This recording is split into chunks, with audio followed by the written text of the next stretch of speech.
Note कर लीजिए, उसके बाद आप आराम से गूगल कीजिएगा, ठीक है।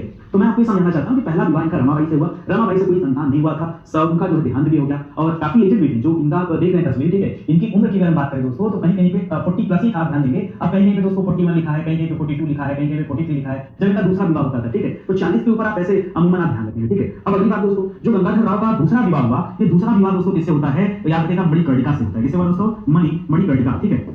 मणिकर्णिका, ठीक है, मणिकर्णिका का नाम दोस्तों बचपन का नाम मनु था और प्यार से लोग इन्हें छबीली के नाम से बुलाते थे। क्या बुलाते थे? छबीली। चाहे मनु कहिए, चाहे छबीली कहिए, चाहे मणिकर्णिका कहिए, ये कौन है दोस्तों? ये याद रखेंगे, ये रानी लक्ष्मीबाई का ही दूसरा नाम है, ठीक है। रानी लक्ष्मीबाई को उस समय में इन 3 नामों से दोस्तों पुकारा जाता था, ठीक है। कौन है दोस्तों? ये रानी लक्ष्मीबाई। जब विवाह हो जाता दोस्तों ना, तब इनका नाम क्या पड़ता है? रानी लक्ष्मीबाई के नाम से दोस्तों इन्हें जाना गया। शुरुआत में इन्हें मणिकर्णिका कहा जाता था। इनका जन्म दोस्तों बनारस में हुआ था, ध्यान दीजिएगा, ये भी सवाल आप यहाँ पे नोट कर लीजिए, ठीक है। इनका जन्म दोस्तों कहाँ हुआ था? जन्म तो याद रखिएगा, इनका जन्म हुआ था वाराणसी में। बहुत सारे बच्चे नहीं जानते हैं, क्या बात कर रहे हैं सर, झांसी की रानी का जन्म दोस्तों बनारस में हुआ था। जी हाँ, बनारस में जन्म हुआ है। ग्वालियर में दोस्तों इनकी समाधि है, ठीक है। आप कहेंगे रानी तो झांसी की रहने वाली थी, मृत्यु शायद झांसी में हुआ, नहीं, इनकी समाधि दोस्तों ग्वालियर में, लास्ट में ग्वालियर चली गई थी, वहीं पर दोस्तों हीरोज के साथ इनका सामना हुआ है और आगे पूरी कहानी बताऊंगा कि कैसे समाधि बनी, ठीक है।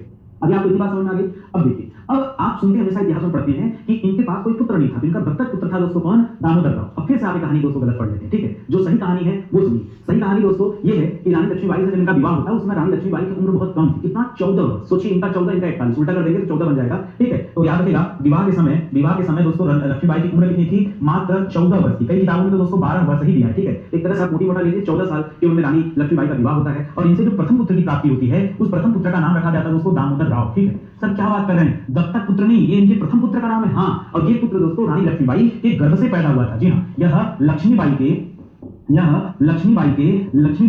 गर्भ से दोस्तों उत्पन्न हुआ था। जी हाँ, इनके गर्भ से उत्पन्न पुत्र है दोस्तों, पैदा हुआ पुत्र है, याद ध्यान देंगे दामोदर राव। सर हमने तो पढ़ा दत्तक पुत्र है, मैंने आपसे कहा ना गूगल करने जाओगे तो बहुत कुछ